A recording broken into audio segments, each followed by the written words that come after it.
Hi guys, welcome to today's session, and today we are going to discuss about the genetically modified rubber plant. And in this session, we'll first discuss about GM rubber, then we'll discuss about the natural rubber, and then we'll discuss about the rubber in India, and then we'll discuss finally about India's national rubber policy, and also we'll discuss what are the regulatory mechanisms in India with respect to GM crops. So this is how I plan this session. Let's now start.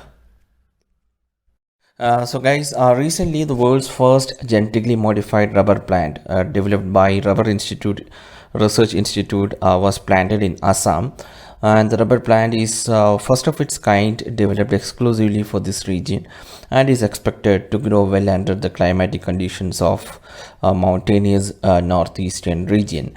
And GM rubber has additional copies of GNMN SOD, that is manganese containing superoxide dismutase inserted in plant, and this MNSOD gene has ability to protect plants from adverse effects of severe environmental stresses such as cold and drought. And the plant was developed at Kerala-based Rubber Research Institute of India, and it is expected to tide over the several severe cold wave conditions during winter, which is a major affecting factor affecting the growth of young rubber plants in the region. So it is planted in Assam, and it is developed by Kerala-based Rubber Research Institute of India, and it has MnSOD, that is manganese containing superoxide dismutase. So that is about the GM rubber. Now we'll discuss why we need GM rubber, as well as about the natural rubber in India. So guys, natural rubber is a native of warm, humid Amazon forest, and it is not naturally suited for the colder conditions in the northeast, which is one of the largest producers of rubber in India. And growth of young rubber plants remains suspended during the winter months, which are also characterized by progressive drying of soil. So this is the reason why the long immaturity period of this crop in the region of Assam. Thereby, GM rubber crop will address these all problems, and that is why the need of GM rubber is important.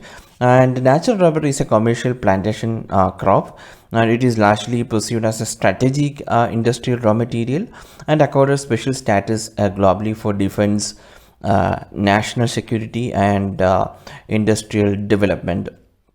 And if you see the conditions for the growth, it is an equatorial crop, but under special conditions it is also grown in tropical and subtropical areas, and the temperature needed is about 25 degrees centigrade with moist and humid climate, and rainfall more than 200 centimeter. And also soil type is rich, well drained alluvial soil is ideal for the growth of rubber, and a cheap and adequate supply of skilled labor is needed for this plantation. So that is about the natural rubber. Now we'll discuss how is rubber growing in India. So the British established the first rubber plantation in India in 1902 on the banks of River Periyar in Kerala. And India is currently the sixth largest producer of natural rubber in the world, with one of the highest productivity.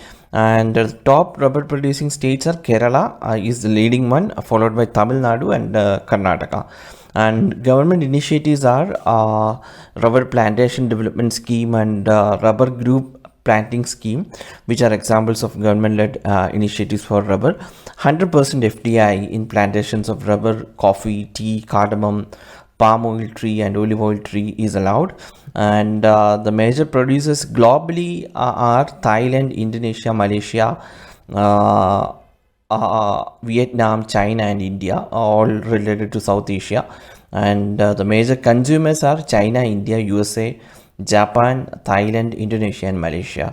So that is about the rubber scenario in India. And now we'll discuss about India's national rubber policy. So we have a national rubber policy. The Department of Commerce brought out national rubber policy in March 2019, very recently. And the policy includes several provisions to support natural rubber production sector and entire rubber industry value chain. It covers new planting and replanting of rubber, support for growers, processing and marketing of natural rubber, labor shortage, grower forums, external trade center, state integrated strategies, research, training, rubber product manufacturing and export, climate change concerns and carbon market, etc. And it is based on short term and long term strategies identified by the task force constituted on the rubber sector for mitigating problems faced by rubber growers in the country, and developmental and research activities for supporting the natural rubber sector for the welfare of growers are carried out through rubber board by implementing the scheme sustainable and inclusive development of natural rubber sector in the medium term framework. And developmental activities include financial and technical assistance for planting, supply of quality planting materials, support for grower forums, training and skill development program, etc. So that is about India's national rubber policy. Now we will discuss what are the regulatory mechanisms for GM, genetically modified crops in India. The top biotech regulator in India is Genetic Engineering Appraisal Committee, GEAC. This committee functions as a statutory body under Environment Protection Act of 1986, which is under the Ministry of Environment, Forest and Climate Change. And we have a 1989 rule, and GEAC, that is the Appraisal Committee, is responsible for granting permits to conduct experimental and large-scale open field trials, and also grant approval for commercial release of biotech crops. And the rules of 1989 defines 5 competent authorities that are Institutional Biosafety Committee, Review Committee of Genetic Manipulation, Genetic Engineering Approval Committee, State Biotechnology Coordination Committee, and district level committees. So these are for handling various aspects of the rules. So that is the regulatory mechanism in India.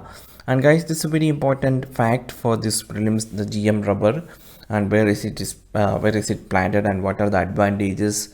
So please study about this in detail, and that's all for today. We'll meet tomorrow with another topic. Thank you for watching this lesson.